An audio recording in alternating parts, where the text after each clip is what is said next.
Fight Club is a warning to weak men. Gentlemen, welcome to Fight Club. More than 25 years after its release, Fight Club still refuses to die. It's everywhere. I see Tyler Durden on YouTube thumbnails, Twitter banners, and Instagram bios. Like some underground prophet we all secretly worship. When I go online, I see Fight Club memes spreading like wildfire. And the irony of those memes is that you can't talk about it. Because Fight Club is one of the few films that dives deep into the broken psyche of modern men. It's not just a movie, it's a mirror. It leaves you questioning your reality, your job, your identity, and your very sense of being. It exposes the cost of masking your personality.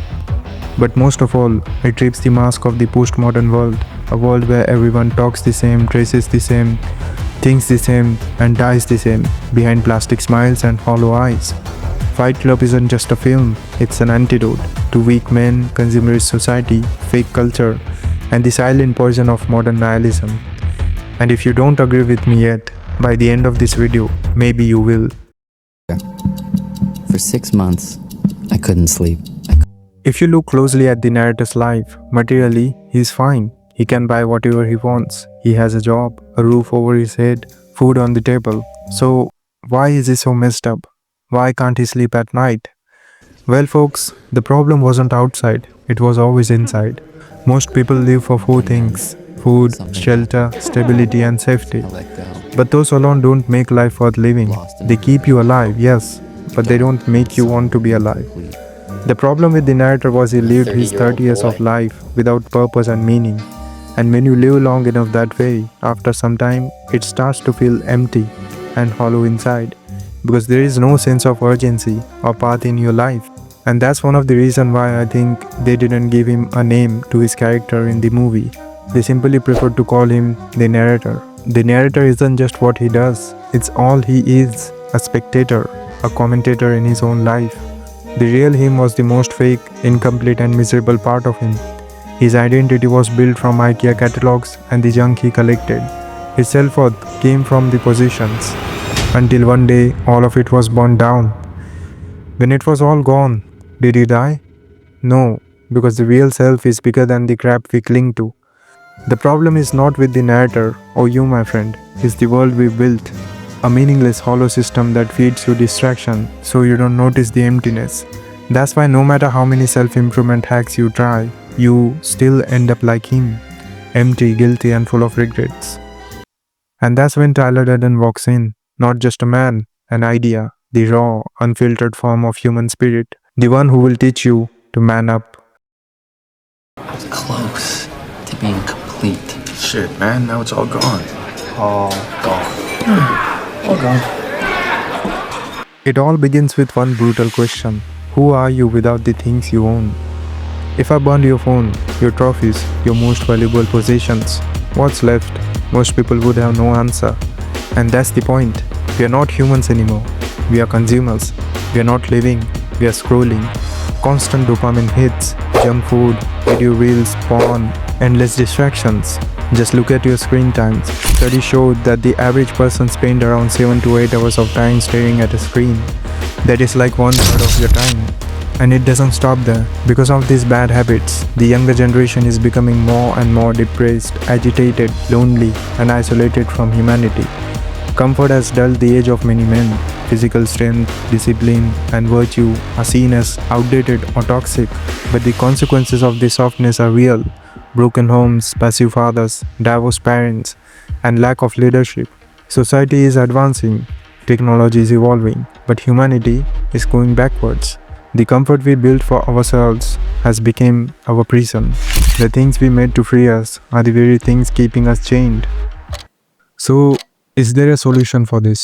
Yes, there is, but you won't like it. But first listen to this. Self-improvement is masturbation. Now self-destruction. You know, Tyler is a provoker. He bulldozes polite language to make you feel the gap between who you pretend to be and who you are. The line is rhetorical violence, a punch intended to wake the narrator and the audience from a complacent trance. If you take it as a pure advice, it's unsafe and misleading. And if you take it as a provocation, it points at a truth about certain forms of modern growth. Self-improvement is masturbation. Masturbation is equal to solitary, self-pleasing, and ephemeral. What Tyler meant is, some self-improvement is narcissistic. We polish the surface of our ego to feel better about ourselves without changing the structure that causes the pain. It's smartphone friendly, marketable, and never finished. Buy another book, take another course, post another before-after selfie. The self stays intact, only the vanity is soothed. What I mean is, when you do a lot of superficial self-improvement, you don't actually change the deeper structure of who you are. Your fears, your beliefs, your habits, your inner weaknesses remain the same. What changes is only the appearance of the self, the surface layer, the image you show to the world. You might look more confident, sound more knowledgeable, have a nicer body, or present yourself as successful, but at your core, you're still running on the same old patterns. It's like putting expensive paint on a crumbling wall. The wall is still weak, you just made it prettier to look at. Now self-destruction. This is not an instruction to harm yourself. In the metaphorical sense, it's the demand to rip down the false self, the identities, defenses, positions, narratives that have been popping you up. It's a call for radical negation. Destroy the comfortable scaffolding so something real can be built in its place.